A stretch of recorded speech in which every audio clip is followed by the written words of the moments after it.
Hey, hi, Jason.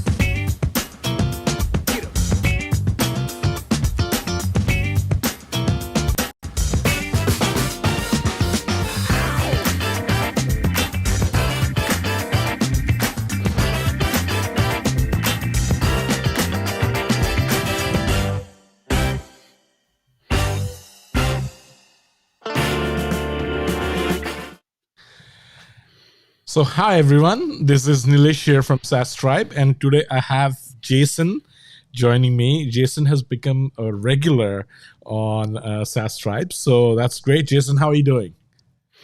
Good, Nilesh. Thanks very much for inviting me in for this. This is going to be fun.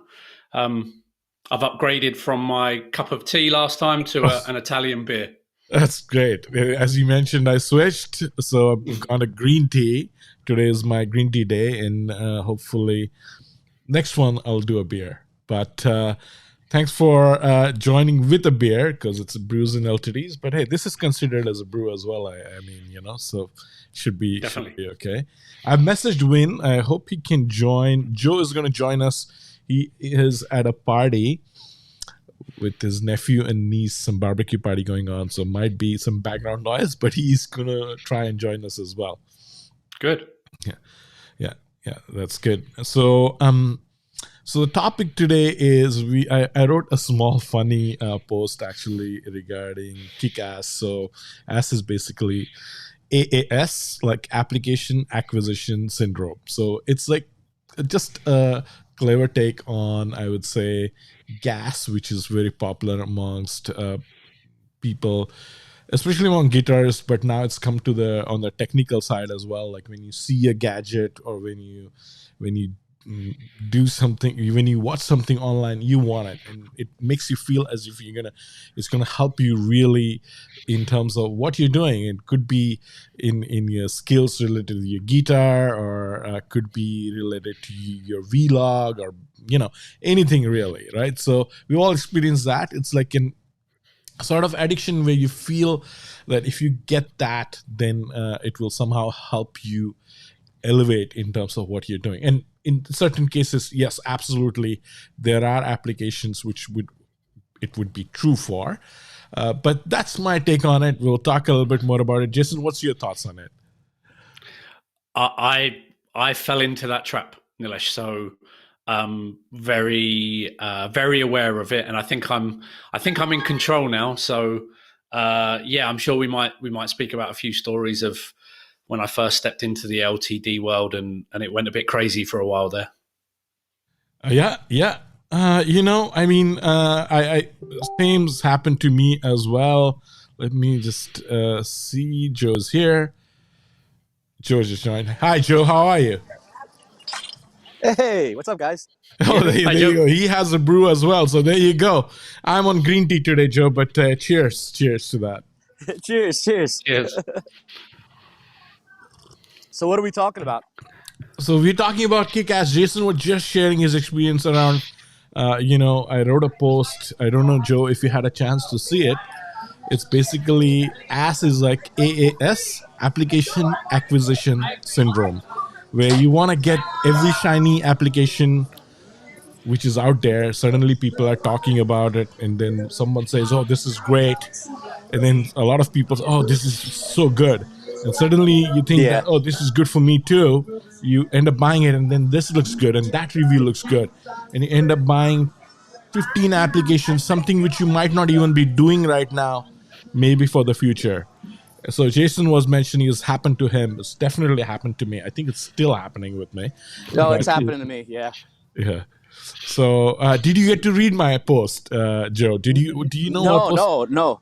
I didn't read it yet. No. Is it in the SaasTribe group? Yeah, it is. Yeah, it's basically called AAS, like AAS, Application Acquisition Syndrome. So that's my take on the whole gear acquisition syndrome called gas, where it's like guitarists suffer from gas, and a lot of techies suffer from gas as well. Like you want that next shiny, object which somebody had just reviewed, and you think, oh, you cannot do without it. So yeah, it's kind of like also FOMO with the fear of missing out issue. Yes. which is a big one, especially with the video tools. Oh, definitely. Yeah, I and think I have. I think I have that. What you're talking about with AI tools and video tools. yes. I mean, I'd certainly have that with video tools, especially. But I mean, I'm Hey, who in like, the chat? you know, My nieces. Who is in that? hi. Are you famous now? No, not yet. So Joe, how's the party going? Where are you? It's pretty good. We're in Whitestone, New York City. It's someone's backyard. It's my niece and nephew's 16th birthday. I think some people have left already, but you can see, all that's going on over here. Very cool. Very cool. Very cool. And Jason, you got a day off today and tomorrow. Yeah, weekend off. Yeah, I've got a weekend off, so hence why I can drink beer tonight. So yeah, after this, me and my fiance, we've got loads of stuff for the barbecue, ready to go outside and feast. Excellent. Excellent. And what like is the daylight longer still? What time does it like get like dark in Alberta at this time of the year?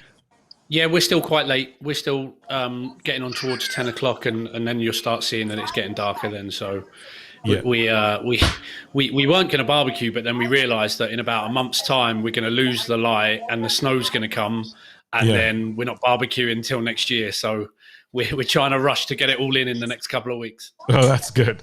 That's good. So Joe is pretty much in the same time zone as me, for probably similar conditions. Yeah.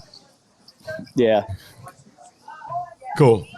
So so Jason, how did you get over it, or how have you controlled it? I mean, what have you been? And Joe hasn't controlled it yet, it seems, but we'll get his thoughts as well. Well, I think it's interesting that Joe mentions, the two categories that he kind of gets drawn to. Mine is around the kind of LMS products, video hosting. So anything like that crops up in the group, I'm straight on it. My ears are perked up, and so I think we all have our little areas that we get connected to.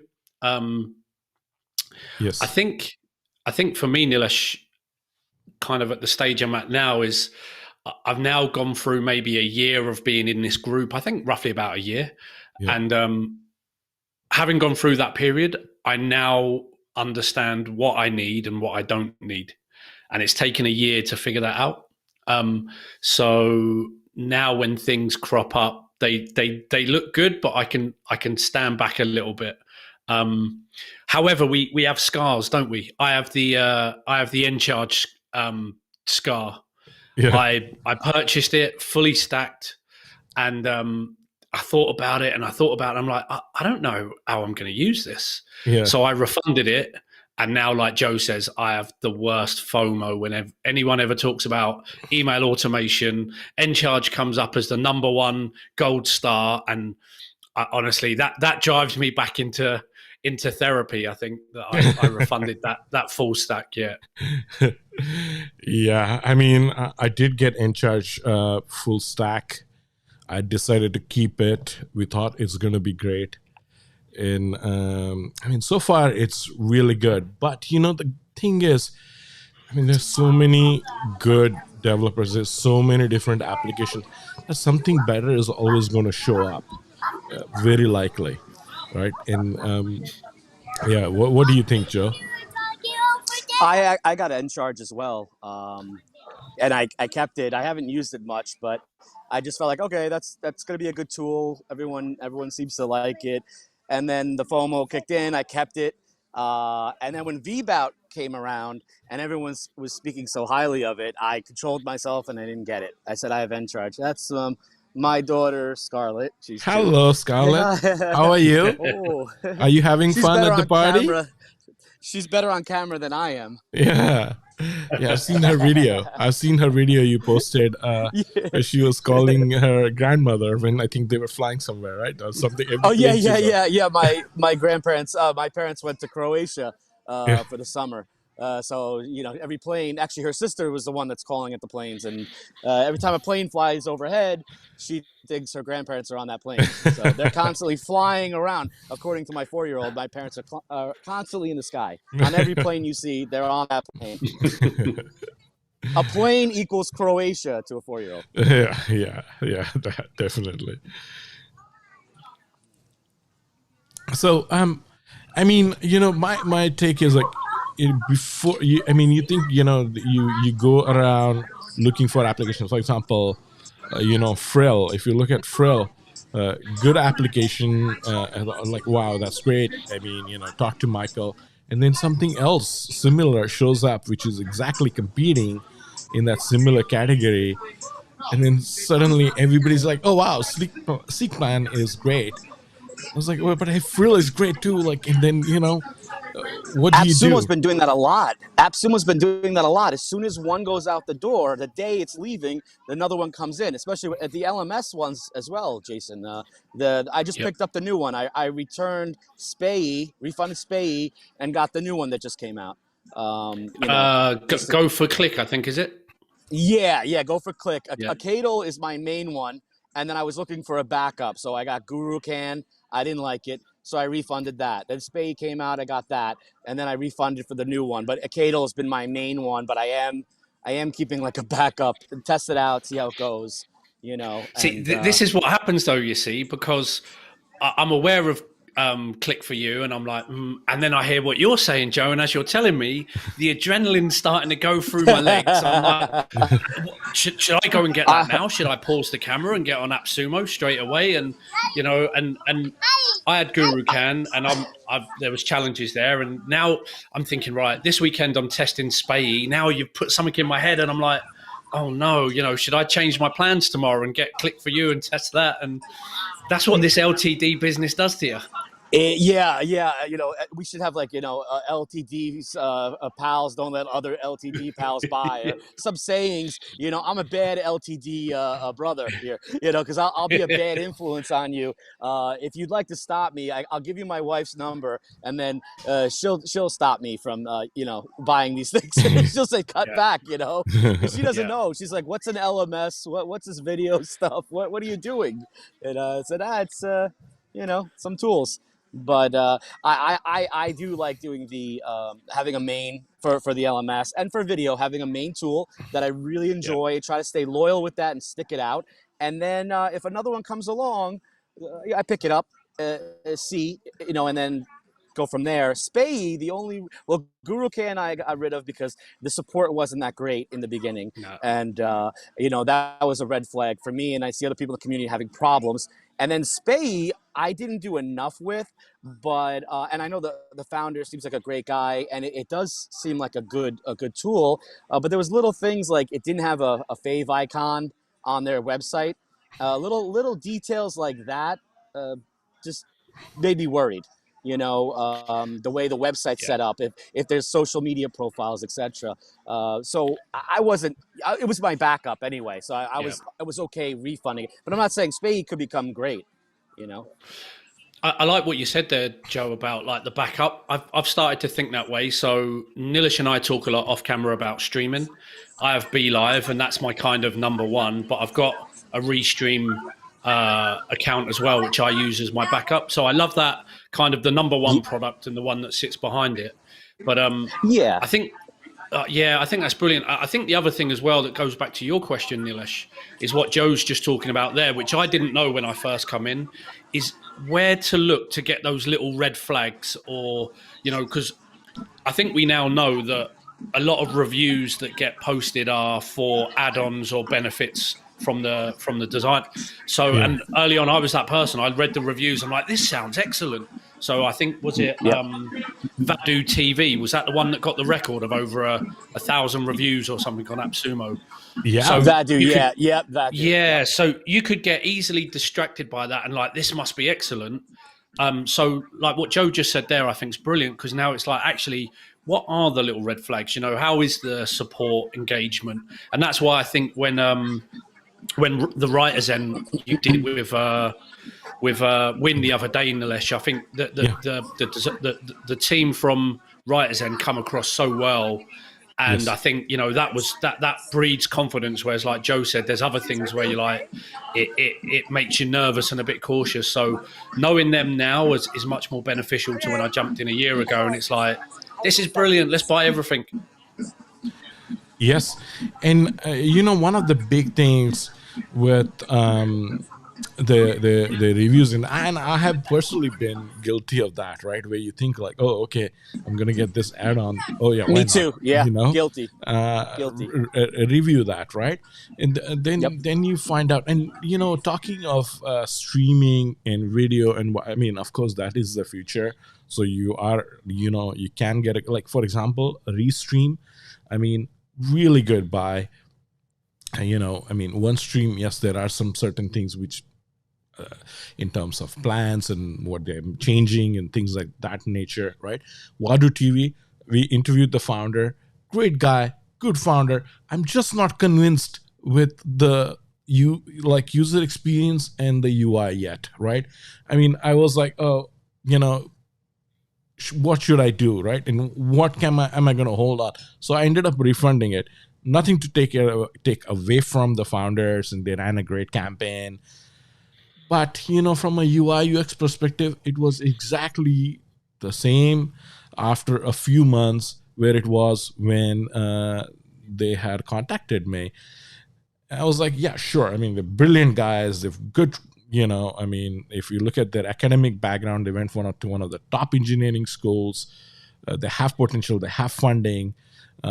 But, you know, I mean, at some stage you want to use the application and you need to have a good experience, and it wasn't just for me. But we were talking about Adil today because Joe was sharing videos uploaded, and I uploaded some videos on Bunny CDN, and Bunny CDN seems good. I mean, of course it's going to be not an LTD, so unfortunately it's going to be pricey. But that's a good problem to have. Like, if you have thousands of videos and people are watching it and it's costing you money, I think you're making money somewhere as well. So that's okay. With Adillo, I haven't used it, but Joe, what's your thoughts on that one? Adillo is an interesting one because I bought the LTD when they were running it by themselves, I think over a year ago when they first came out. It wasn't on AppSumo. And I got it, and it was fine. You know, used it a little bit here and there. And then it came to AppSumo, and then people were complaining how horrible the support was, and it's stay away from that. And they were good to me. I contacted them. I said, hey, I bought the deal a year ago. Do I get rewarded for anything for being one of the first? They hooked me up. I didn't have to write the review on AppSumo, of course, because I didn't buy it on AppSumo. So they gave me more storage, and by accident, once I got Vadu TV, I wasn't even thinking about using Adillo. But then what happened today when I sent Nilesh, remember I sent you the video, Yes. It was in Adillo. And because Vadu TV couldn't upload the gigabyte video, Vadu wouldn't accept it. So I was like, wait, that's strange. That's not really that large of a video file. And Adillo accepted it. So it worked. It worked on my backup. You know, I wasn't even thinking. I said, now Adillo might become my primary video, you know, tool. And I always thought it was going to be Vadu. Yeah. But I contacted support. I contacted Vadu TV to say what is this limit on uploading a video, because you know a gigabyte video is not that large. Yes. And they haven't got back to you yet. No, they haven't got back yet. I mean, their support has been great. You know, Vadu, VMaker. I like both the companies, and I know people are concerned. The clients, users seem to be concerned with Adillo about their support, and they seem to be concerned with Vadu TV about how they're going to scale with the unlimited plan, because you get one movie industry company on that. There's all your bandwidth. There's your storage. How are they gonna handle that? And I know they're doing the C name now. People are complaining about the C name, $100 to get an additional C name added to the Vadu account. Well, how do you want the company to scale? I'm glad they're charging. I hope they find ways to make money. You know. Yeah. Yeah. Joe, do do you think with the Adillo one and the support struggle, do you think that sometimes these companies might not be ready for the wave of AppSumo engagement, and they just might not be able to manage the support process because maybe they're unprepared for that? Yeah, I do think it's that. I think some don't want to get into the communities. I know some people in the LTD community get upset if even the founder is not showing his face in some of the groups. Some just don't handle it well. Adillo also reportedly had another issue with many users, that AppSumo purchasers, that they offered if they wrote a review, they would hook them up and double their tier or something. And I've heard from multiple people they never did that. Now, I don't know if that's true or not, but I've seen posts about it. So I think there was some stuff there. Obviously, PR maybe wasn't handled well, you know. Yeah. I'll confess that I'm in the refund period, and they did double mine. I did the review, and they doubled mine. So again, everyone's experiences can be different, but from mine, and that's it. Funny enough, Joe, the interesting thing is I've been in that kind of Adillo Vadu space, because Vadu's still got the LTD on their website, and it was your review, actually. It was something you said in the group, and it's like, well, if it's good enough for Joe, then it's good enough for me. So no pressure, but you're a big influencer in the group. Yeah, I have to be careful what I say sometimes, because sometimes I'm having fun, joking around, and then I'm serious. And then I think in one of the groups, they marked me as, they didn't give me moderator, but they gave me group expert. And I was like, one day I saw it and I said, oh my God, I got to be careful what I'm saying here, because I'm listed as an expert, which I'm really not. I'm just a user like the rest of you guys, you know? No. That's the thing. I mean, people should look for advice, right? Like you have that knowledge in terms of your on the creative side, right? Whereas Jason has knowledge as well on different side of his course and what he's doing with his coaching for soccer coaches, right? So absolutely, I mean, you can share a lot of things firsthand, and that's why I believe that when you are doing these reviews and sharing your opinion, I mean, there is a certain domain you have an expertise with, and it is much appreciated if you can share your first-hand experience. And as you use the application, you come across different quirks and challenges and features which are missing. So it's impossible to know everything around an application, like in the first day itself, right? For sure. I mean, helps. And that group expert thing is actually pretty good. I think we need to get into that in marking that, people who have that domain expertise as group experts, right? Like, for sure. I think it's great conversations like this, or conversations in the groups. I think because I'm active in so many groups, especially this group, I get a lot of the knowledge from other people in the group. So that's where it's coming from, the information. Some tools I don't even use. I use for a couple of days and that's it. And then I read what everyone else is writing, saying about it. I try to take out a little bit of the positive, the negative. I contact support. I even ask them, I say, hey, people in the group have discussed, I contacted Adillo. I said, I just want to let you know, you guys have been really great to me. I said, maybe you just like me. I don't know. But there's other people out there that are complaining what's going on.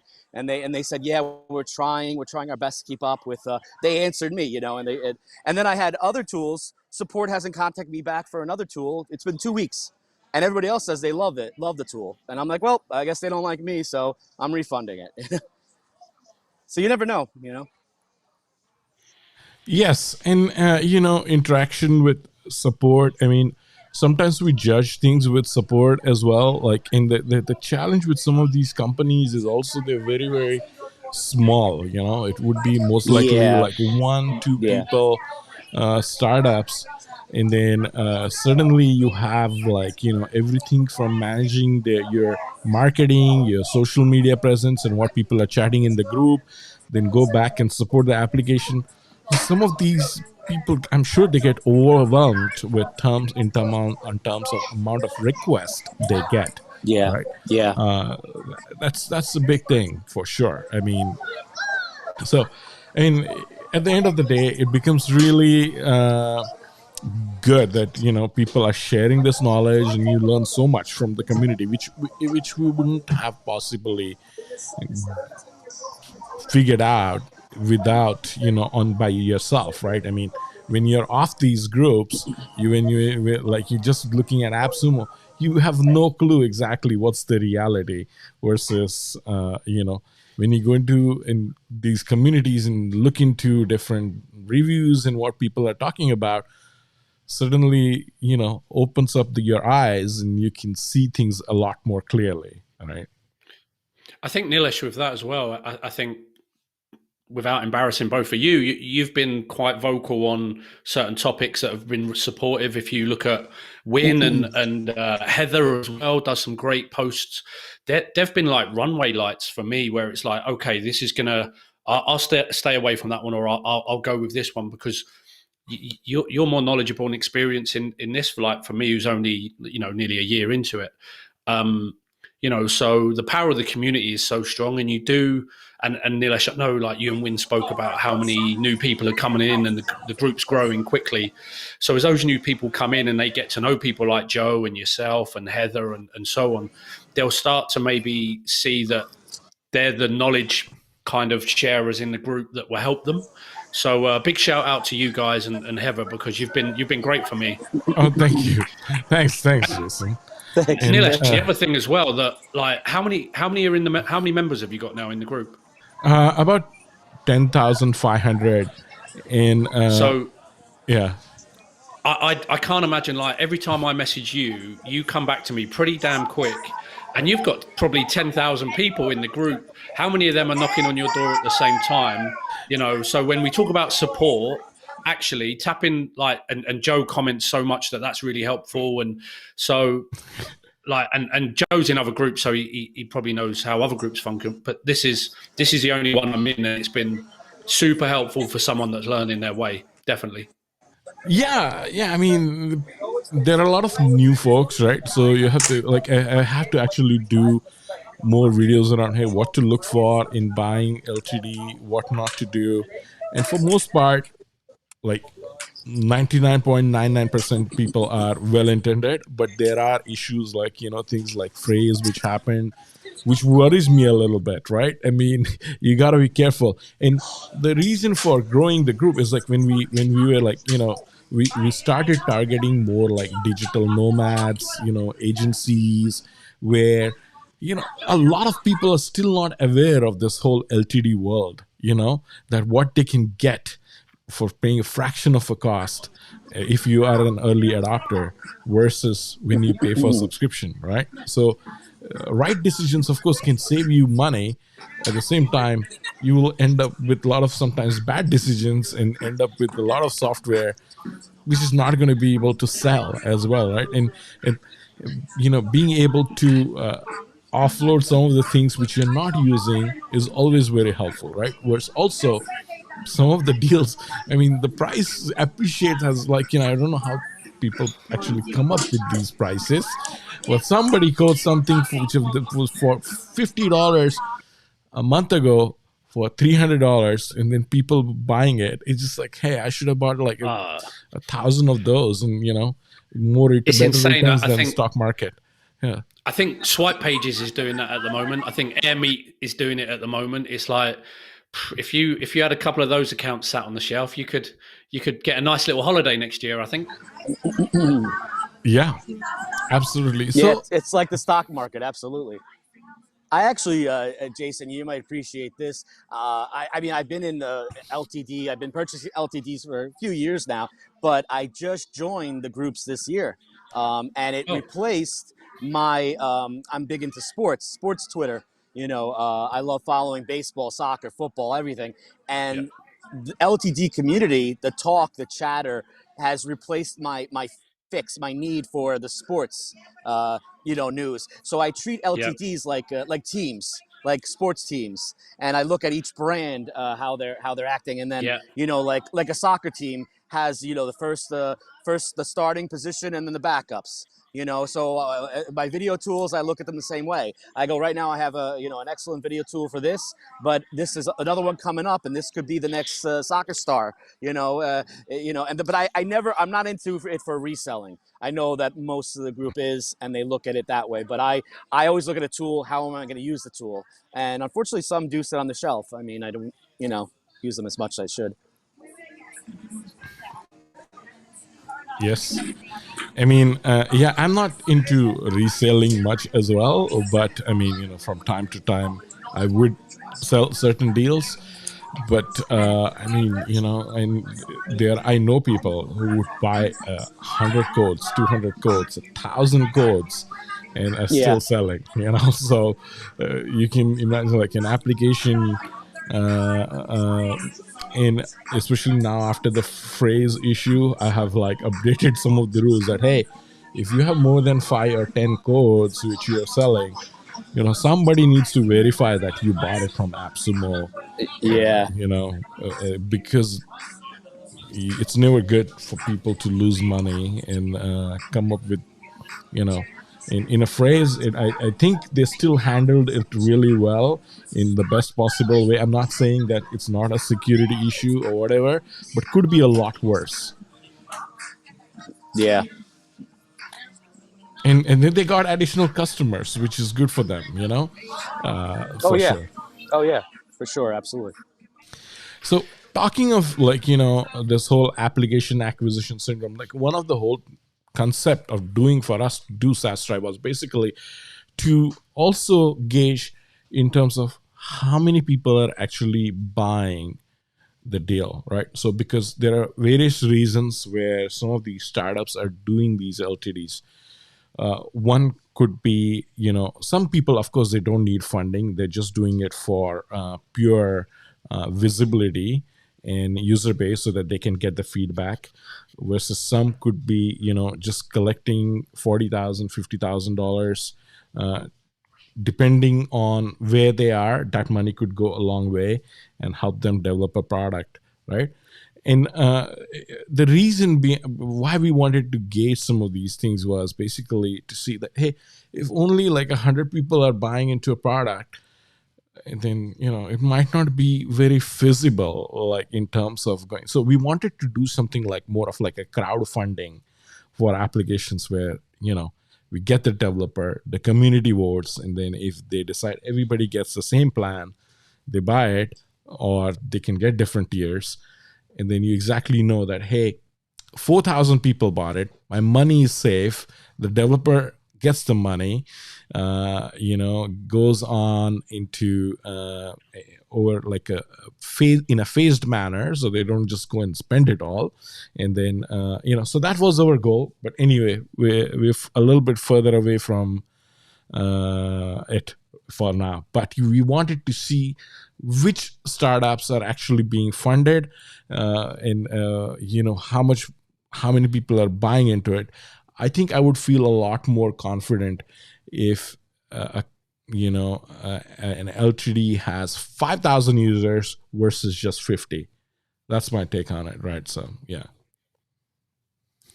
Nilesh, with that, having seen you have the Q&As with a few of the founders recently, does that support that journey? Because I think you had Woxo, WriterZen, VBout. I think I've watched 3 or 4 recently. And does that engagement with the founders support that journey you want to take the group on?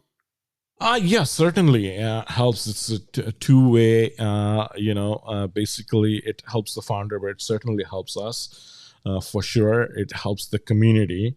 So at some stage, we plan to monetize it. But for now, we want to bring in as many founders as possible, talk to them, and it helps us give a better idea of the application. So for example, I think I'm absolutely convinced with partnering with folks like WriterZen, Gyana, because they have a lot of potential. That's my take on it. I mean, not everybody should follow my advice, or but I think there is potential there to do something bigger. But it certainly helps. Yes, absolutely. gives us some bigger audience visibility. I think it helps us with the Facebook algorithms as well. We have like, literally like 200, 300 people joining a week. So Wow. yeah. And I know Joe has a Facebook group as well, Software Shed. I'm in it, so he does a great job as well. So, I'm sure we're going to see a lot Thanks. more. I don't want to make even more groups. I put that group together, and as you can tell, it's a bunch of people from a lot of the groups, and I just kind of want to keep it, I think, a little different and talk about the tools, even the like Adobe Photoshop, Illustrator. That's the direction I think for that group, because there are so many LTD groups, and Nilesh is one of the best ones out there. There's only a couple, but I don't think there is a need. I get an invite every day for another group, and I said, oh my God, how many of these groups can we have? It's getting crazy. There's more LTD groups now, I think, than LTDs. So, Yeah. I can't keep up. So I'm already in, I don't know, maybe 4, but I'm really only active in this one, and I think 2 others or 1 other, but mostly this one, of course. Yeah. And then my own group, I don't post that much in my own group. and you should. I I should do a better job at posting in your Well, group because I it's a mean, good group. that's a very small group, but I want it to be for everybody. I don't want people really reselling, tools in there, but I would like people just to go there, and you know what? I always even say, promote your tool, promote your group, promote whatever you want. That's a whole different, world I'm setting up there. I think I made everyone a moderator. I was like, you could all do whatever, don't spam, but let's make it like a nice little hub for the other groups. I like to funnel things and send people in the right direction. So I think that's clever, Joe. I think, and no disrespect to the resellers, but if you could mute the resellers and keep the conversations around use cases, challenges, future expansions for products, I think that helps. And that's no disrespect to the resellers, and nothing not at all. against it. But those conversations, I'm doing similar in the coaching environment where I'm trying to create. I've created a Facebook group, and it's for those kind of to create conversations and to quiet some of the noise that 99% of the other Facebook pages have. So for anybody that's in the LTD world that wants to engage in conversations, it sounds like a great place to be and maybe have a little bit of silence from some of the other stuff. Yeah. I'm thinking like it's a group where we would post articles, share articles about, right? I just posted an article yesterday about AI and how it's not replacing writers, but writers are becoming editors. An article about that, article about Adobe programs, new Photoshop extensions that came out. People can share their blogs, their articles, their experience. That's kind of what I was doing with the Software Shed group, where I wanted to go. But at the same time, I tell everyone, I mean, and Nilesh, I even spoke to you. I said, whatever you think, if you want to stream, let's put SaasTribe in there, or the new tools, or separate everything. I'm up for anything, but my goal is to just have conversations like this. This is great. If we could have one super group, that'd be great. Yeah, and there is a room for niche kind of things, as because I think there is definitely a niche for more a group where it has a lot of creativity, like learning around some of those things, right? Like we when we started, like one of the things which we wanted to do is more of like an adoptionist thing as well. And I found, like I went ahead and got like circle.so. It's a great platform, but there are certain things which are still missing. I mean, we're still paying for it. We wanted to build a whole adoption practice where we take some of these tools, post like really useful snippets where people can go learn, set it up, and it helps them in their business, right? I mean, that's the number one thing. Like, hey, don't make your career on selling and buying LTDs. Do what you're good at doing. Use some of these tools to your advantage, and share that experience, right? Like, and grow. Because if you grow, if you find it valuable, then certainly, it's a lot more rewarding for everybody. Yeah, agree. Nilesh, I've got a question. Something that's come up with a product I've got, and maybe some people have experienced this. Joe, maybe you've spoke about this in your group. What are the pros and cons around when you've got a product, and I'm talking about Hopin, that they get significant funding? Is that a negative? Is that a positive? Can it have a huge impact? Can it have no impact? Obviously, Hopin, there was a lot of comments in the group around that. I've not actually used it yet. That's in my timeline for next year. But what happens if someone's got a product and suddenly we see that they've got several million invested from a fund, and is that good? Is that bad? Does that not matter? Yeah. Joe, do you want to take that, or do you want me to? Yeah. No, you could go ahead. Yeah. I haven't tried Hopin. I haven't played around with that one yet. Yeah. So Hopin, I mean, of course, it's a great product, and people jumped on it. A lot of people bought like heavy stacks on it, right? Because it has the potential. And then I bought like a 2-stack, and then wow, this is like really good product for sure. Like if you look at the interface and things of that nature, it was very good at the time, and it helped them. Probably thousands of users bought it. Probably it showed when these companies go for any type of funding rounds, having that user base definitely counts, and it helps them, right? A lot of people use that to get future funding. So Hopin did get funding, and then the founder is on record where he goes and says, "Hey, I think Johnny B something," and he is on record where he's going to make every single feature available in the plan for everybody who purchased AppSumo, purchased on AppSumo.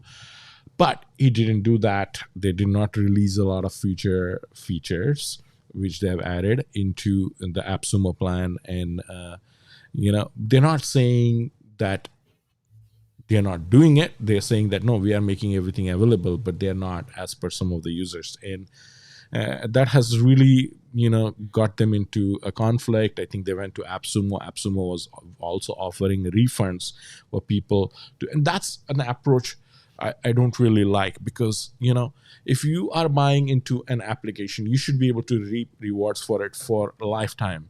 As in, I don't know whose lifetime. It's a developer's lifetime, AppSumo's lifetime, or your lifetime. But like maybe 5-10 years at least, you should be able to use that application, and your money should go a long way because you trusted that product when they were a nobody and bought it. Right? Replacing that application out of your workflow is not an easy task, right? I mean, it does not make sense. So that solution in itself, I mean, if you buy something, they should honor it, and AppSumo needs to do a better job at taking care of that interest of their community. But they're clearly failing to do that, and you're seeing that with a lot of applications. So Hopin, if you look at its valuation today, of course the COVID thing has really kicked off, and it's like a boon for companies with anything to do with virtual events, virtual meetings, virtual conferences, right? So Hopin really kicked off after the COVID, especially. They were in the market at the right time, and they have done really well. Like if you look at this valuation today, the last funding round they got, they were valued at $6 billion, right? Now, if you valued at $6 billion, AppSumo community is very small compared to where your valuation is. It would have made, if I was the founder, I would just let everybody have that feature. Having also said that, Win sent them an email, and he heard from the founder. The founder said, "What feature are we hiding? We are giving every single feature which we promised." Yeah. But people are saying that's not the case, right?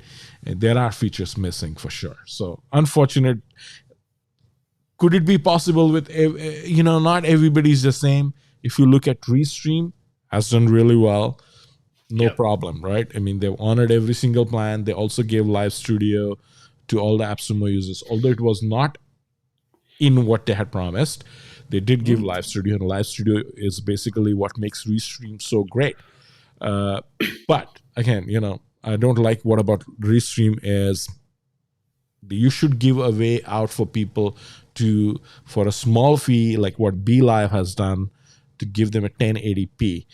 But there is no such option in Restream. Yeah, that's the one reason actually Restream I did not purchase yet, the LTD, because I was really doing the research when BeLive came out, and I was up in arms. A lot of people were, BeLive, how can you not give us HD for free? These other platforms do. And then I started digging, and I contacted Restream, and I said, hey, how much do you charge for AppSumo LTD users to have the add-on? How much does it cost? And they said, oh, you can't get HD. I said, what if I pay you? Nope, not with that LTD. So that LTD kind of became useless to me. And then I said, you know what? I'm going to go with BeLive. They're at least offering to have HD, which was important to me, But I know there's ways of using I might still get the Restream LTD just to send BeLive to Restream. Right now, I'm going to do BeLive to OneStream, which is a whole nother issue with their studio if they're going to give it away to LTD users. Yes. And, I gave the similar feedback with Joe, and I mentioned to them that, look, there is a lot of AppSumo users who are streaming using Restream.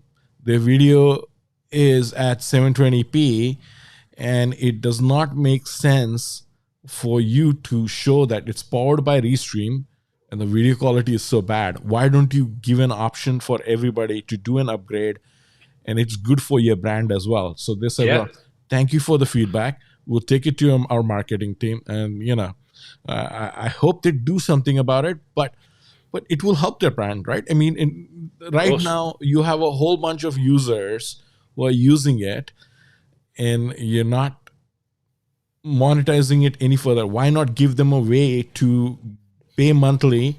Then you make money. But, again, Restream is like an astounding valuation. It's gone really into like a big company too. So to answer your question, it really depends on the developer. If you get funding, they still honor it. I know a few companies like, I use Outplay HQ for prospecting, and I'm a big fan of outbound sales calling. So, Outplay HQ, yes, they've honored every single part of their deal. They took very small funding. They didn't need much funding. Although they're funded by Sequoia Capital. So, very reputed, but they've honored every single thing. And there is a lot of good examples where developers have honored, their part of the bargain, I think. Joe, are you okay? I know you are at a party, so we don't want you to give an antisocial kind of feeling to your folks, I'm actually gonna jump off for a bit, and then I'll jump back on when we're in the car. If you're still on. Okay. Okay. Okay. All right. Okay, Joe. Okay. Enjoy. Yeah. Bye. Take care. Bye. Bye. See ya.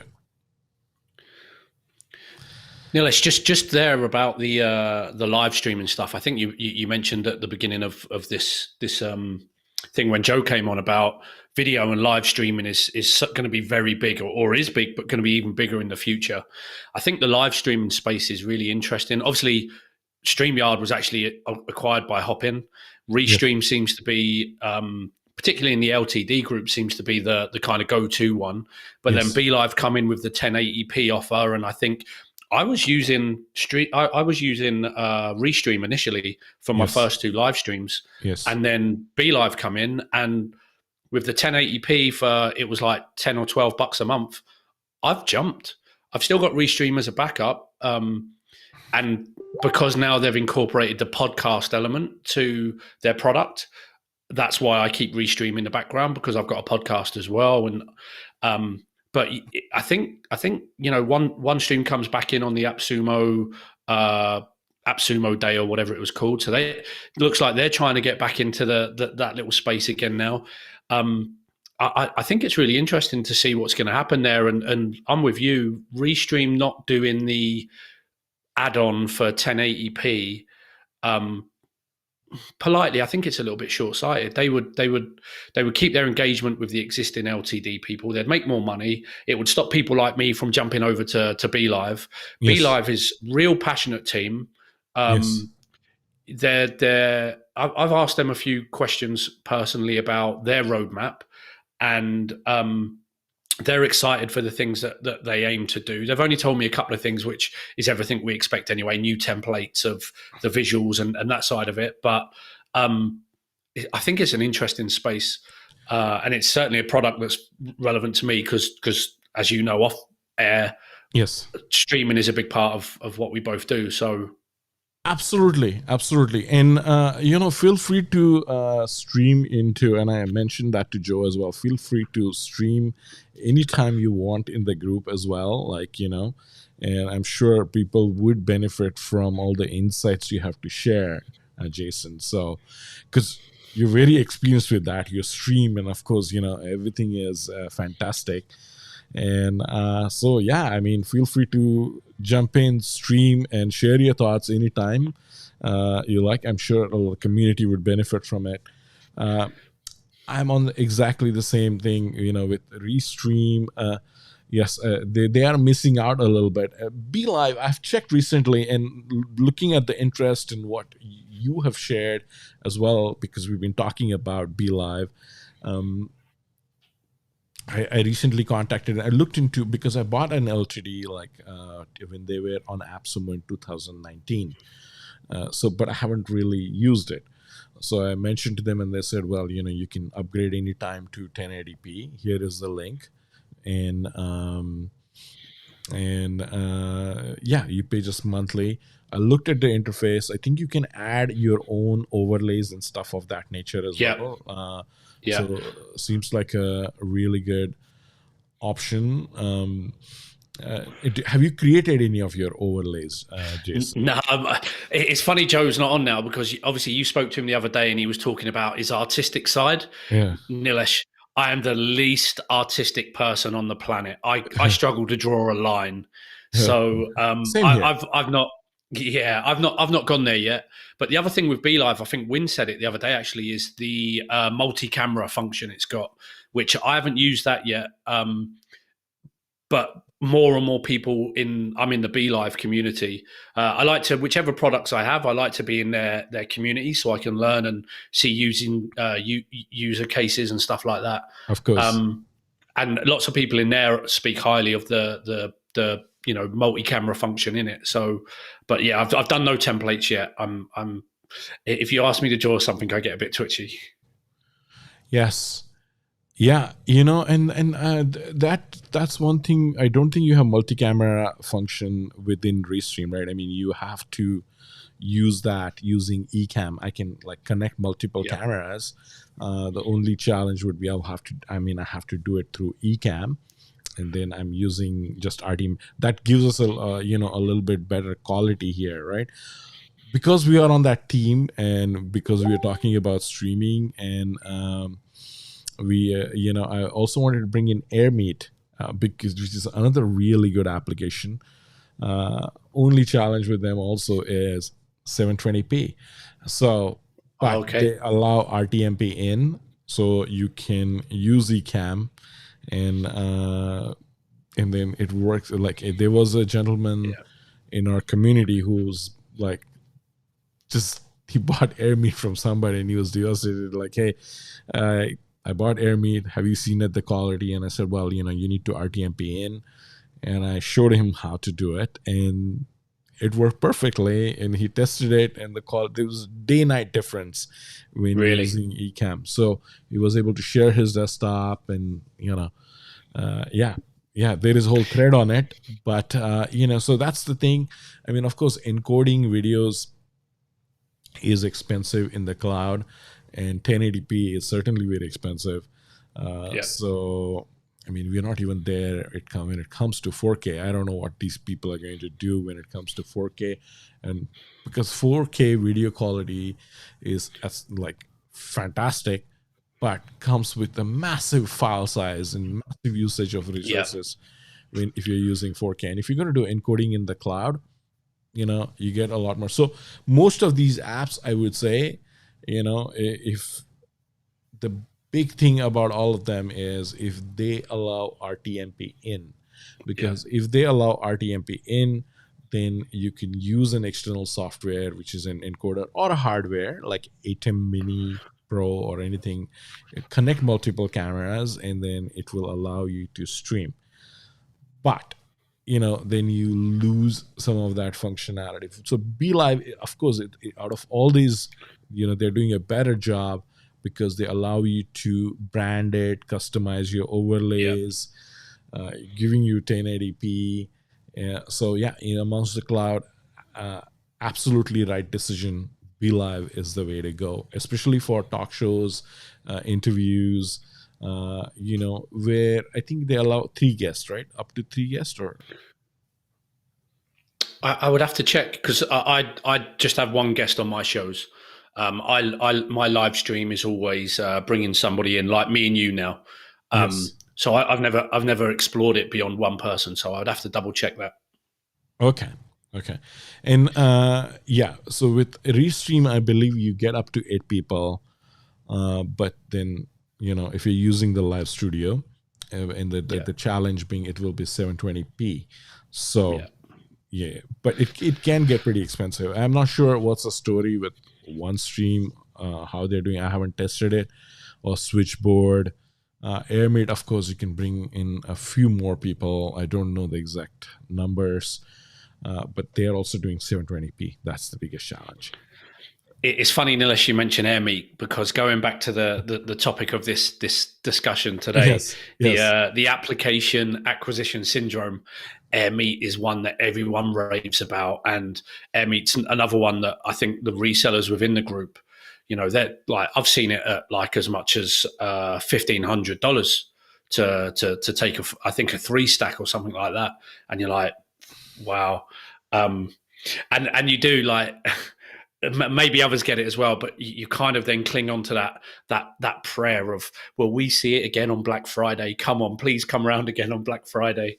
I think that's part of the AAS, the AS kind of affliction that we suffer from, is that hope and prayer for Black Friday. Yeah. AirMeet is pretty big. AirMeet, I think their team is pretty big. It has done really well. They have a good subscription base as well. I doubt they're ever going to come back. One of the things which I don't like about AirMeet is they're not allowing you to change your email, which is a real shame. I mean, I'm not sure if it's even legal to not allowing a user to change your email. That's just, It's funny, Nilesh, you say that, because I was speaking to somebody in the group, good guy, and he had an AirMeet license, but he had been locked out of his Google account, and he was unable to re-register. So he had to change his Google account. So he spoke to AirMeet about, look, I'm not trying to sell or anything. I just want access to this product, because my Google account's locked out and I can't reset the password. I need to just put in a new Google account in my own name. And they said no. And it's like, so whatever is happening, they're very, very strict about it. Yeah, and I'll have to see where they are based, but I'm not sure if that's the right approach. I mean, you should allow your users to change the email, because there are like genuine cases, and they paid for it anyway. You sold it, they paid for it. So what's stopping you from, changing the email? I mean, it's a matter of just enabling that field and letting people change the email they want.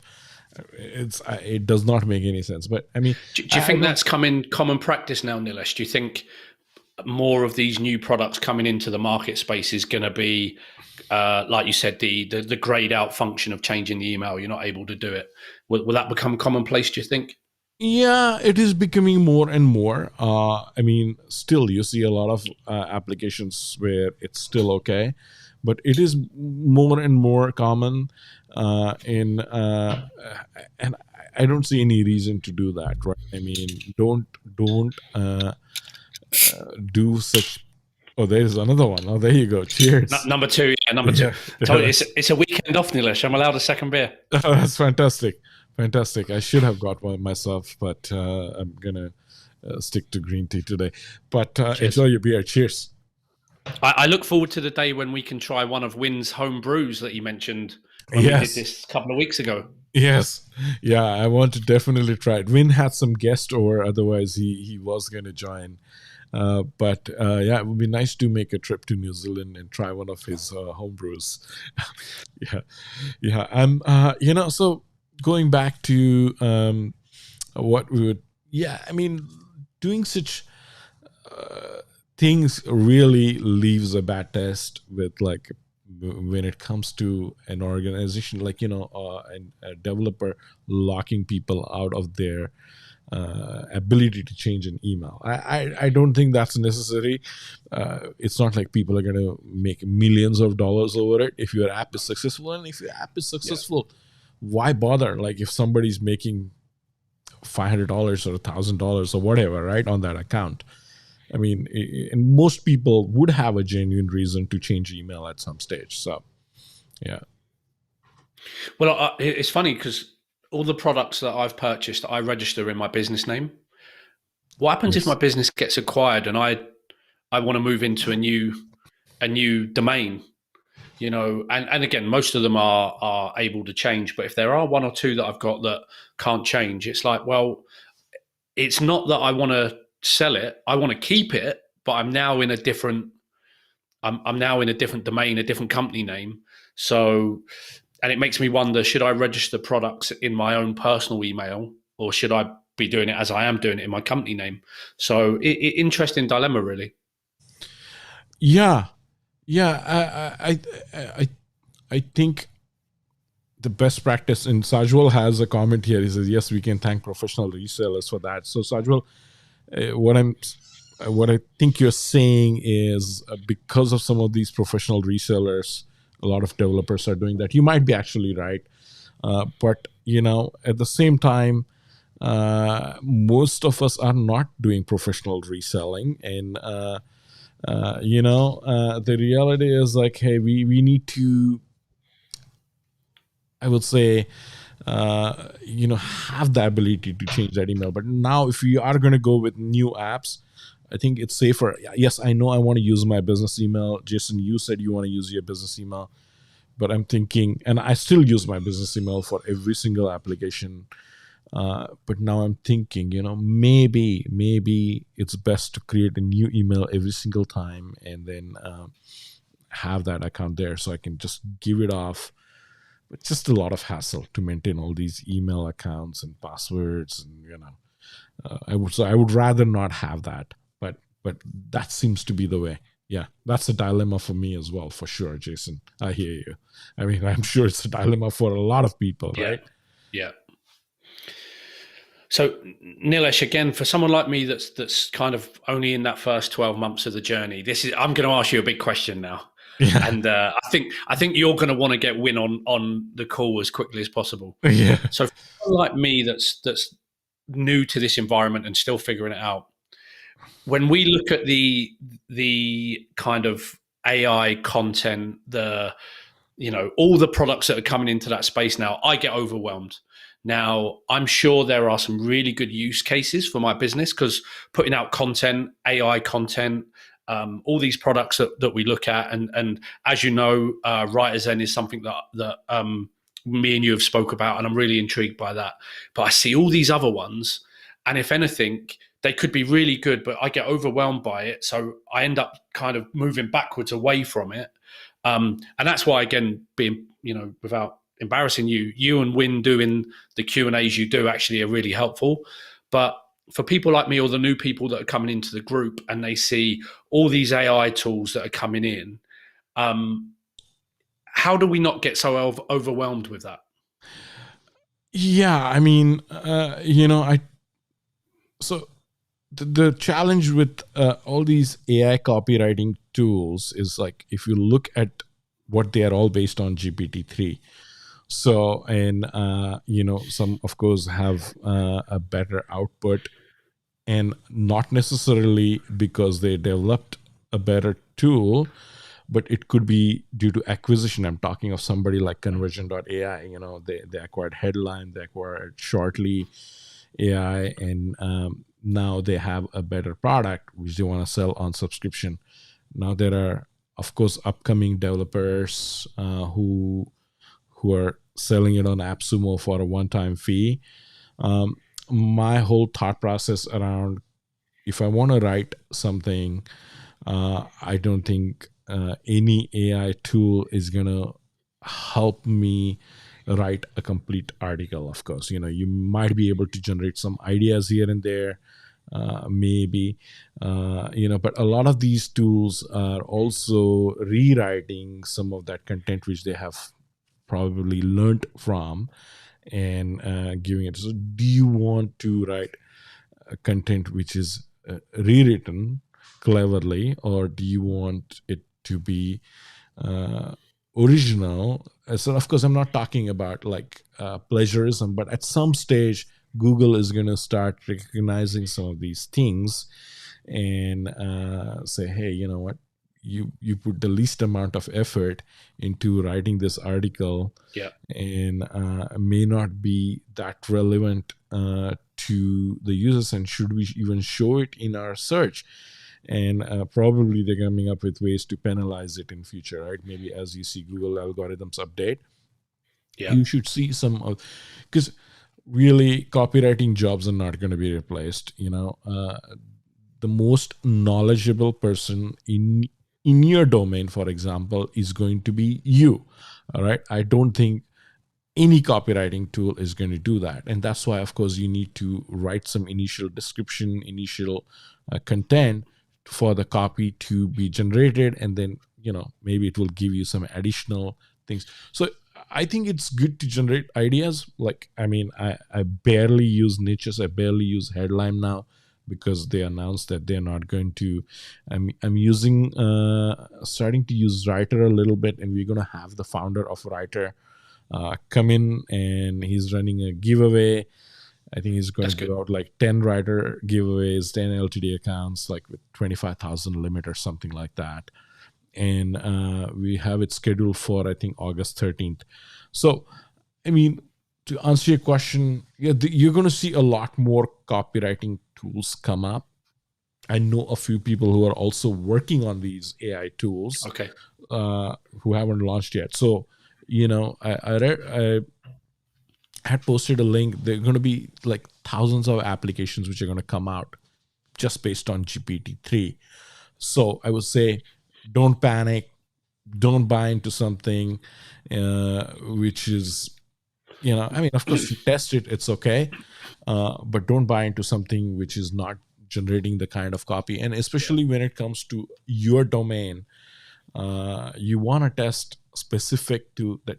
Is this tool capable of generating something which is relevant to my audience, right? Because most of these are like marketing copies, SEO, and certain domains maybe these tools are good at, but not necessarily like. So for example, my whole practice around my other company is based on professional services. So what we do is very, very unique. It's very domain specific. It's like for mid-market to enterprise customers.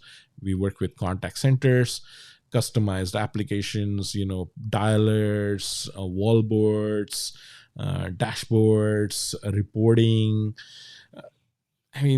Maybe the tool is going to be able to help me generate certain description, like, or certain, like, a title, but I can think of title. I don't need AI to do that. And stick with one or two tools. At the end of the day, how much copy do you want to generate? Like, do you want to be a full-time blogger? Maybe it is good for them to have these tools and keep on writing more and more content. But at some stage, I think it's all going to start to look similar. So you will end up, that's an experiment which we wanted to do, where we get like 100, 200 people, take the same topic, take this and see how these tools generate different content. Yeah. Is it actually similar? So get people to post it. So That would be really interesting. yeah, because I mean, you don't want to, you have a potential visitor on your site who is going to be a possible customer in future. You don't want to give an impression that, hey, I read the same thing on this other guy's site the other day, Yeah, right? yeah. So, I mean, I'm not sure if that's happening. I mean, on conversion.ai, if you go, that group has a lot of fans, and, they have a lot of uh, vloggers, YouTubers who are promoting conversion.ai, because I think also think the incentive is good for promoting, but not necessarily. I'm not sold on the value of paying $100 for that tool. As Yeah. far as paying $50 or $100 one-time fee, sure, you have nothing to lose. Maybe you use it a couple of times. See, how often do you actually use copywriting tools, Jason, if I may ask? Well, you've kind of covered where I'm at, because obviously working as a professional coach for over 20 years, nothing can write as good as what's in my head, the experiences and so on. And it's interesting because I think Joe's put that comment on that you've just put on screen. So right now I've resisted going near it, because actually what I write is going to come from my experiences, Yes. and my observations. And I don't think AI can maybe do that. But it goes back to something Joe said earlier about the FOMO, the fear of missing out. Is if I come into the group in the last 2 months, I would come into this group in so many discussions around copywriting AI tools that I think, some posts are like, I've got niches, I've got phrase, and I've got writer zen. Do I need writer? What should I put on top? And if I had only come in, if that was the first kind of topic I'd walked into, and I had the application acquisition syndrome, Yeah. I'd be buying all these. Yes. Because now, for me, the question to me individually from you, Nilesh, is I actually personally believe that video is where I will get the most engagement and connection with my potential audience. Yes. So I'm investing in video rather than copy. So, and again, anything that I do scripted, my YouTube channel, as an example, is all coming from my experience and my background. So I don't feel the need to go there yet. But I do, like Joe said, I do get FOMO. It's like, and Joe said there, try writer or pepper type. Is like, should I buy a code? Should I go for one of them? Or so it is that challenge we get as the LTD affliction for sure. But yeah, I won't go there yet, because I don't think I've a need for it. Yeah, and I was the same. I bought, I had even bought Closest Copy when it was like $80 or $90, and now people tell me it has improved a lot. I think they're charging over $250 or $260 for it. And when I bought it, and I know we're going to do a live with Nico, so the founder of Closest Copy. So when I bought it, I wasn't impressed with it at all. So I'm very honest and candid about my feedback. And I was like, oh, and at the same time I was using Headlime, and Headlime looked a lot more powerful. And the developer was doing great in terms of the whole, after what he did and sold Headlime to conversion.ai and their whole decision. I'm not with that for sure, but what he did with Headlime was pretty good at the time. And so Joe is back. 1 second. Just let me get him back. Hey, hi Joe. Welcome back. There he is. Hey, I'm back. You reached home? No, I'm actually at my mother-in-law's right now. Okay. Yeah, so it's more quiet. We went from one party to another. Okay. All right. Yeah, we were just talking about. I think you were tuned into some of the AI tools and copywriting and things of that nature. Yeah. I heard you guys, Jason, talking about the different AI tools, and there's so many out there in which to choose, etc. Yeah, so I think with that one, sorry, Nilesh, I was just going to say, I think with that one, the plan that you've alluded to it today, but you and Win spoke about it, I think about a week ago, is when you do that experiment to see if you get 100 people put into these tools and see what the content, does it come out very similar? I think that would be really powerful when you do that, because suddenly now we've got, politely to the group, it's very subjective, it's very opinionated in what people use and why they use it. When you do that and you come back with that evidence, that's going to be very objective and factual, and it's like, well, actually these three products were very similar, but actually these two were very diverse and generated good copy, but without the similar traits of the other ones. So if you do go ahead and do that experiment, Nilesh, I think that could be a really powerful experiment for the group. Yes, I think we should do that. We'll have to do that on an air meet, because then we have a lot more people who can contribute, and come online, and and I hope we get some good participation. But we wanted to do that across various tools, so maybe we can do it with niches, Writer, Headline, Conversion.ai, PaperType, closest copy, you name it, right? Like, there's like 1,500 tools out there already, and I won't be surprised if there'll be 1,500 more coming up on AppSumo. I mean, I would really like to see, once we give that same piece of content, how the content is different for all these, because for the basic GPT-3, right? So I really want, especially for long form content as well as for short form. And when it comes to writing copy, I still believe, if you have the domain expertise, sure, maybe you can get some ideas from these tools, and for like really small ideas, titles, and it's okay. But as far as long form copy, all the format goes, I mean, you would be the best one to know because of your domain knowledge.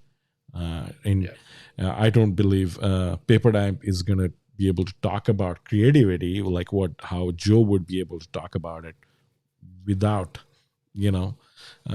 any hesitation, right? I mean, PaperType would be able to go on and spin out some content and rewrite it, but it won't definitely be not as original as Joe would write. That's my thinking. Yeah. And now you're gonna have more tools with the JP3, the JPTJ, its cousin, the open. Yes. It's gonna reduce more.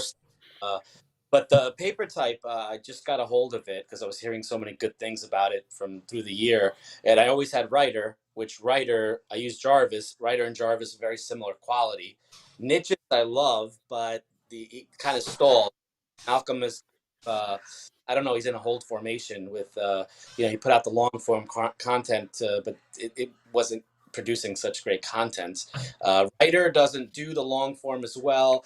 Closes copy. So what I do is I do a Writer or PaperType to get it going, and then I will put it into closes copy if I want to go long form. But the long form still needs work, and like I tell everybody, you're gonna have to still do some work. These AI tools have gotten us so lazy, that we think it's gonna do everything for us. And we discussed this last time. There's going to be a lot of duplicate content out there because everyone's just going to be spinning the same thing. I'm curious. I did an article on Monet, the artist, in Writer, and I was wondering or even Phrase with their AI, which is pretty good, and say some other people out there are doing an article on Monet. I'm sure there's at least one other person in the world doing it. Will they get the same exact copy that I produce? If we edit it, and the more and more people are going to rely on AI, you're not going to rank. You're going to have duplicate content. Google doesn't like that on separate websites, and you're just going to sit there. And then you just keep trying to do more AI and more AI, and you're like, what's going on? So I tell all the young creatives, young writers, just write and use a tool like Surfer, SEO, or Pop, or Quora, an optimizing tool. It's not an AI tool, but it's an optimizing tool for SEO. And it'll tell you how many keywords to add, how many more words you need to rank. It looks at the data that already exists on Google and tells you how to optimize what you wrote. And you can sprinkle a little AI in there, like a little bit of Writer, PaperType, whatever, Jarvis, whatever tool you like, Niches. Niches is great if you just want some inspiration you have a writer's block, and it really is helpful. It comes up with some great things, especially for social media. AI tools are great for social media, tweets, Facebook posts, video, YouTube video, headlines. Definitely use it, but don't. Too many people, and even myself for a bit there, we were relying on it way too much, too soon. It's not mature enough yet. Yeah, good. Exactly. And with all these tools coming up, it's they are capitalizing a little bit on this whole FOMO kind of thing, right? Where it's every a lot of folks think, oh yeah, well, I'm gonna write this great blog about SEO and generate maybe a referral income or affiliate income and have a lot of thousands of visitors. But you still need to do a lot of work for that, and the copy writing is not an easy job. I mean, it's a lot easier said than done. So I don't think the tool can only help you so much, and it's definitely not going to help you make a successful blogger or have a blogging career. We are far away from that, otherwise I would be like very happy and let's say, hey Alexa, write me an SEO article and post on my blog, and we're good. And I see next day I have like a few $1,000s in affiliate income from Ahrefs and SEMrush. It's not going to happen, right? I mean, there is a lot of competition for that. And writing an article is a lot. It takes a lot of work. You end up spending a lot more time correcting things. I mean, when we tested conversion.ai, and when the founder actually launched conversion.ai long form copy, if you look at that video, all right, and he goes like, whoa, look, there it is, and it's pinned out all this content, there it goes, right? But if you look at the content very carefully, it starts off well, and I have talked about it in one of the posts. It starts off really okay, and then it's gone like sideways, and it's completely off topic at some stage. I was like, okay, well, now you have to go and correct it. It's factually incorrect. It's grammatically incorrect. You're now spending more time. Well, if you would have known about the topic, you would be much far off saving, done that same copywriting content in far less time than just taking that, right? And that's why they say, oh, you don't have to use it as it is. You still have to go and correct it. But then how is that good, right? Nilesh, it's more work with that, and Joe, like, pick your brains with this as well. Is if that's my space and it's not Jason's space, but if I'm hypothetically that's my space, is actually testing the product the best way? People have to commit the time and effort to do that. Outside of testing the product, what you mentioned earlier, Joe, about where there might be some red flags to be able to identify the good products, the products that might not be the right ones. Anyone looking at that space, which, like you said, Nilesh, there's going to be another 1,000 more coming the next 2 months. How do people manage that process? How do people in the LTD group, where are the flags? Where are the bits that they have to pay attention to? Because I would imagine actually testing it, many people won't commit to the time and effort to doing that. They'll want a bit of a shortcut. Where do they look? Is it reviews? Is it the chat in the group? Is it the questions on AppSumo? What helps them?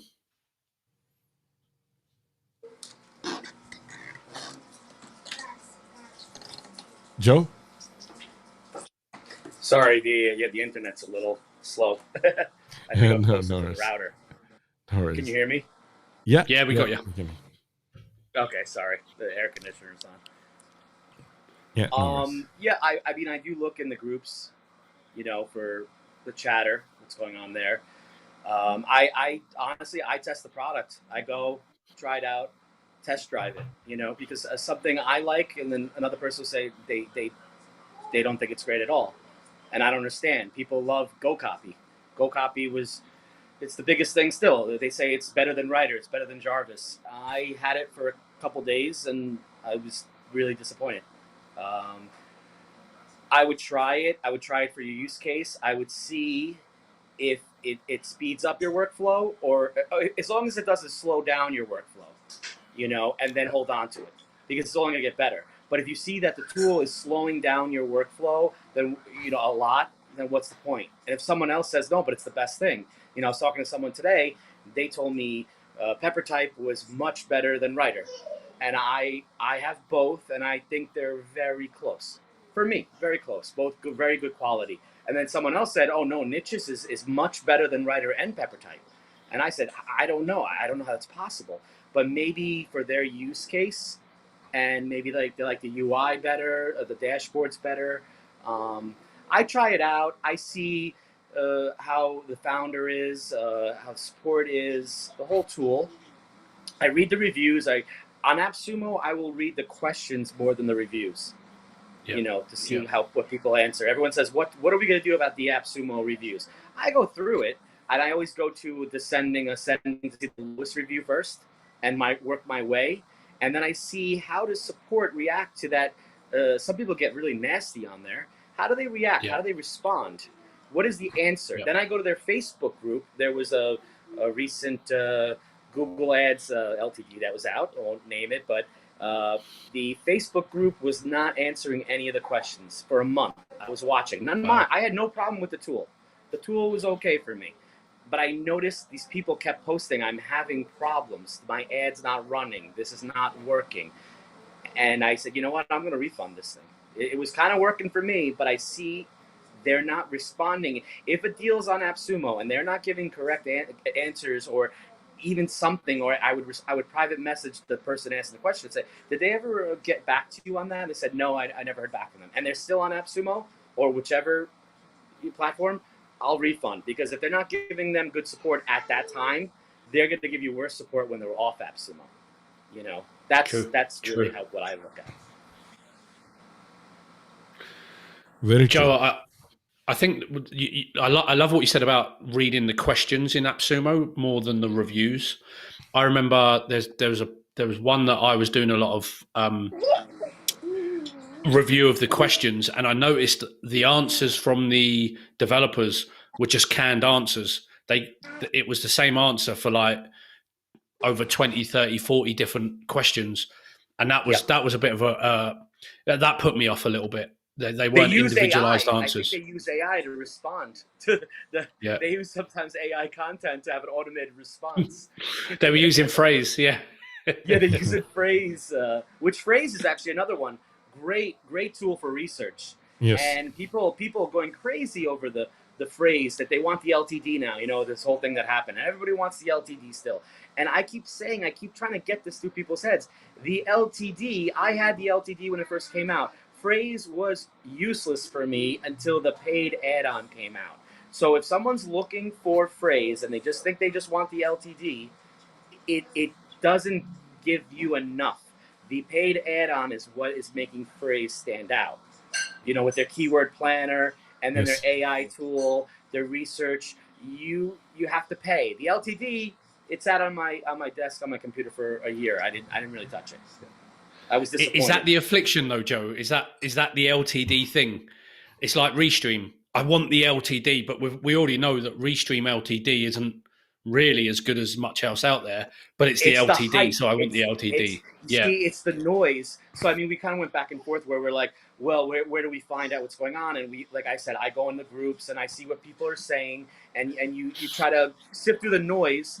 But what happened is, others that are doing the same thing, they're just seeing phrase being repeated over and over and over again. So they're not really understanding. They're just saying, "Oh, phrase must be good. I want that LTD now. Let's get that LTD." But all they see is phrase is great, and then they don't realize, "Oh wait, I have to pay for the add-on," and the price actually might increase. I don't know, but it's the add-on that's worth it. You have to check, but it's the FOMO, fear of missing out. It's the whole, we got to jump on this. Same with SC ranking. SCranking.com. That was, I think I bought that one in 2018. The SEO ranking, and does much more lifetime deal. Yes. And that's one of the best tools. Still to this day, they scale, they grow beautifully. But I keep saying it's a great tool. Then I see the next day people are saying, anyone have the SE ranking LTD? But what they don't know is I also upgraded to a monthly subscription with SE ranking after getting the LTD, because the LTD only covers one project, one domain, and 100 keywords. But what I did is I got the monthly, which will give you like 1,000 keywords, unlimited projects, but they give you a discount, but I'm still paying $67 a month for it. Yeah. So they give you a discount, but you need to spend money. It's not, and some people say, well, no, I don't want to get it a monthly. I don't want to spend money. But you can't think that way. No. Joe, when you buy the subscription, you upgrade to the paid. Do you feel like you're cheating on the LTD community? Yeah, a little bit. You know, people, they say, like, I did that with Writer. I did that with Writer as well. And I said, what are you doing? You can't do that. You can't. I did the yearly 140 for limited for Writer because I thought it provided value and I was going to use it enough. I'm kind of upset that I missed out the $90 a month, $90 a year original early bird special, which I thought was insane at the time. I said, I'm not paying $90 a year for Writer. That's crazy. It's an LTD. And then now I wish I got it. But you're still going to get a discount. Like SE ranking, the package that I have, it's over $100 a month if you didn't get the LTD. But for early supporters, they charge me like $67 a month rather than over $100 a month. So they are rewarding their early supporters, and they're saying, hey, if you're an individual with a couple sites, the LTD is fine for you. I have an agency. I needed more, so I went for it, you know. People are always looking for the lifetime deal. I mean, we all are. We want that. But you know, the saying is, if you want to make money, you have to spend some money. And if you want to scale your business, when you look at an LTD, make sure it's scalable. I saw SE ranking right away; it was scalable. Labrica, another recent one I purchased, they're scalable as well. You want to see what the add-ons will cost, you know, in the future. But then you want to make sure you hold their feet to the fire if they renege on the deal, like some of the LTDs have done. And they say, oh, we're just kidding. We're not going to say that. And then we all become detectives in the group, and we all say, where did the founders say that they were offering the live studio? Or where did they say they were offering HD, the deal? And then we call them out, and then hopefully they give it to us. Yeah. Yeah, I mean, regardless of all the, this whole application acquisition syndrome thing and whatever, right, you still look at the next shiny object, right? That's the scary part. And then suddenly you get people talking about it. And, my take would be, hey, spend a little more time on your business, what you're doing, and then, for sure, take part in all the discussions and helps the community and everybody, but don't have to buy every single object and don't have to fall for all the reviews and use it. And especially if you think, oh, I'm going to use this in future, it's not going to happen. Like I have tools which I haven't even logged in for years and years, and they're just sitting there, and at the time it looked great. I was like, wow, this is the future. This is what exactly I need. Nilesh, you mentioned a tool the other day, web text, I think it was, or something. I got that LTD too years ago, and they changed the name of the company, and I haven't used it since. Yeah, I don't even know what I spent on. Yeah, Textmetrics. It's a good tool. Really, it's a good. I looked at it again. I said, oh my god, I forgot about this one. Yeah, it's a really good tool. Helps you keep page rank tracking and all that stuff. Guides you with the SEO, where your H1 headers or H2 headers or title tags would be. Gives you the content score. So it's not like an AI tool. I'm pretty sure they're looking at this whole AI thing and thinking, oh, maybe they will add that. But it will help you in terms of your tone, gender equality, inclusiveness, and it has different scores kind of thing. So a really good tool for sure. But yeah, I'm on the same. I have like 2 Textmetrics accounts, Joe, and I haven't, I barely use them. Hello, and what? Hi. That's Leah. He's the one that waves to all the planes. Oh yeah. That's funny. If both girls are here, they're fighting. Oh.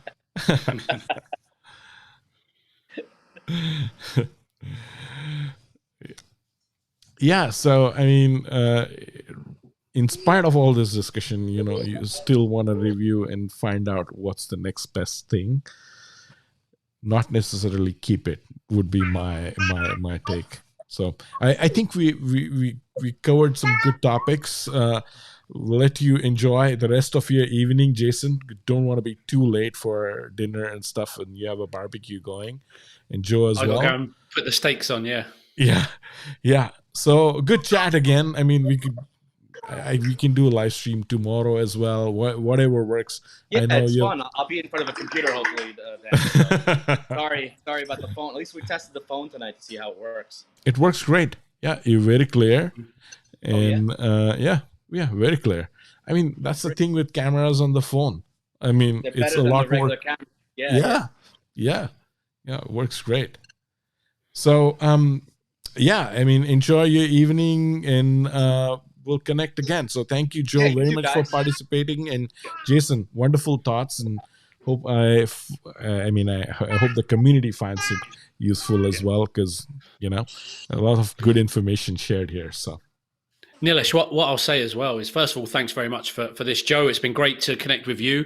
I've seen your name and we've commented together in the group, so it's nice to get some time with you. I watched the other day when you were doing your oil painting and acrylic painting masterclass. So nice to be with you, Nilesh. I'll finish by saying I wish this stream tonight was available a year ago when I first joined the group. I would have saved a few dollars if that had been the case. Yeah. Oh, thank you. Yeah. I mean, but now, I hope you've been able to sell some of those tools which you're not using, and buy some of the ones which you missed out on. Right. So yeah. Joe, I've got one that I don't use. That's it. So I'll take that. That's not bad. Very good. I probably got like 100 which I don't use. So. Yeah.